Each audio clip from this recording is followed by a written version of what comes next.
Hi guys, welcome to this video. This is Aarti Mishra, one of the top and verified educator. I have been teaching for UPSC CSE since last 4 years and आज के इस video में हम बात करेंगे कि कैसे आप सिर्फ एक दिन के अंदर अपने इग्नू एग्ज़ाम्स को पास कर सकते हैं। चाहे आपका वो इग्नू का एग्ज़ाम हो या अगर आप दिल्ली यूनिवर्सिटी में हैं तो अगर आपको अपने DU का टर्म एंड एग्ज़ाम पास करना होता है तो एक दिन के अंदर की क्या स्ट्रैटेजी होनी चाहिए, और अगर आपने पूरे साल पढ़ाई नहीं की और किसी वजह से आप नहीं पढ़ पाए तो आप क्या कर सकते हैं। यहाँ पे दो चीज़ें हैं जो आप कर सकते हैं। पहली चीज़ है कि बहुत अच्छी आंसर राइटिंग आपको सेव कर सकती है। आपकी आंसर राइटिंग बहुत अच्छी होनी चाहिए, बहुत बढ़िया तरीके से अगर आप आंसर राइटिंग करते हैं then you will win. And second is एक बहुत ही अच्छी तैयारी जिसमें कि आपको 10 टॉपिक्स को कवर करना है।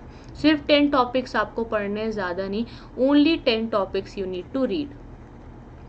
तो हर टॉपिक पढ़ने में आपको 1 आवर लगेगा, तो 1 घंटे में आप एक टॉपिक पढ़ सकते हो। ठीक है, 1 आवर पर टॉपिक आप दे सकते हैं। तो आपको कैसे पता चलेगा कि कौन से 10 टॉपिक्स पढ़ने से काम हो जाएगा।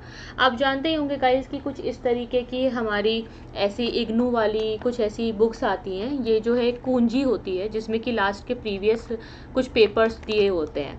तो इसमें आपको लास्ट के 10 साल के पेपर्स को लेना है और पिछले जो भी लास्ट के 10 साल के पेपर हैं उसको एनालाइज करना है। You need to analyse it, और 10 ईयर्स के अंदर आपको देखना है कि कौन से वो टॉपिक हैं जो रिपीट हुए हैं। तो आपके पास 2 सेक्शंस होते हैं, सेक्शन 1 एंड सेक्शन 2 आपके एग्जाम में।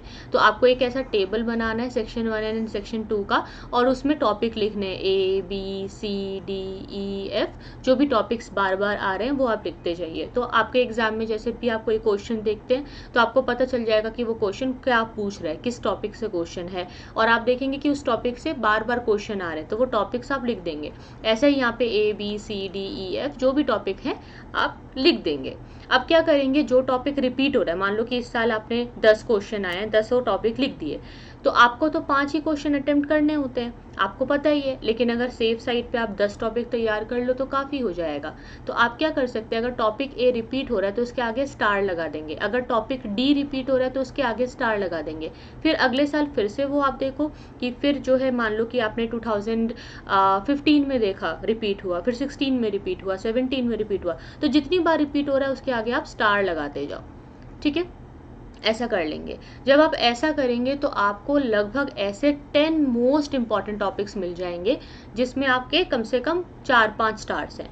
तो जिन भी टॉपिक्स में आपके 4 to 5 टाइम्स आपने देखा है कि उसमें स्टार्स लगाए हुए हैं आपने, मतलब वो 4-5 बार रिपीट हुआ है, मतलब वो टॉपिक इंपॉर्टेंट टॉपिक है। इसका मतलब आपको वो टॉपिक बार बार पढ़ लेना चाहिए, अच्छे से कवर कर लेना चाहिए, क्योंकि उसके ज़्यादातर क्वेश्चन आने के चांसेस है। अगर आप 10 टॉपिक्स को प्रिपेयर कर लेते हैं और अच्छे से कोई 10 टॉपिक आप बहुत बढ़िया तरीके से प्रिपेयर करके एग्जाम में जाते हैं तो आप 5 क्वेश्चंस को आराम से अटेम्प्ट कर लेंगे। हर टॉपिक का आपको टारगेट लेना है 1 घंटे का। तो मान लीजिए आपके पास एक ही दिन है, 24 घंटे हैं, 24 आवर्स हैं आपके पास, तो आपको जो है ये एनालाइज करने में, पूरा प्रीवियस ईयर पेपर पढ़ के एनालाइज करने में, बुक निकालने में मान लो कि इसी सब चीज़ों में 1 घंटा लग जाएगा। तो 1-2 घंटे इसमें लग गए और पर टॉपिक आपने 1 आवर पर टॉपिक पढ़ा। ठीक है, तो आपको जो है 1 आवर लग गया किस चीज़ में, 1 आवर आपको लग गया अरेंज करने में कि भाई ये टेबल बनाने भी कौन कौन से टॉपिक रिपीट हो रहे हैं। तो वो आपको बस सबसे पहला काम यही करना है, आपको पूंजी उठानी है, गाइड उठानी है, देखना है कि लास्ट के 10 ईयर्स के पेपर में कौन से टॉपिक रिपीट हुए हैं। तो बस आपको वो स्टार लगाने वाला काम करना है। फिर 10 आवर्स में आपके 10 टॉपिक आप पढ़ लेंगे। ठीक है, 10 आवर्स में आपने 10 टॉपिक पढ़ लिए, उसके बाद 1 आवर रखना है रिवीजन के लिए। लास्ट के 1 घंटे में सारा जो 10 टॉपिक आपने पढ़ा है उसको आप रिवीजन कीजिए। जब आप पढ़ेंगे तो पढ़ते पढ़ते फ्लो चार्ट्स बना लीजिए। फ्लो चार्ट बनाने से क्या होता है ना, आप बहुत ईजिली रिवाइज करेंगे। तो आपको क्या करना है, जैसे कि मान लीजिए आप टॉपिक पढ़ रहे हैं तो साथ साथ आप फ्लो चार्ट्स बना लीजिए। ठीक है, तो फ्लो चार्ट्स आप साथ साथ बनाइए, तो लास्ट में जब 1 आवर बचेगा तो क्विकली आप उसमें फ्लो चार्ट को रिवाइज कर पाएंगे। Every time do this, you will get more than 70% marks. बाकी आपकी राइटिंग स्किल्स पे डिपेंड करता है। तो जब भी आप आंसर लिखेंगे तो आपको अपने आंसर में एक इंट्रोडक्शन लिखना है। सबसे पहले इंट्रोडक्शन लिखिए, फिर अपना मेन कंटेंट लिखिए। मेन कंटेंट को आप जो भी है आंसर का उसको सब डिवाइड कीजिए अलग अलग पैराग्राफ में, और सब हेडिंग्स के साथ डिवाइड कीजिए।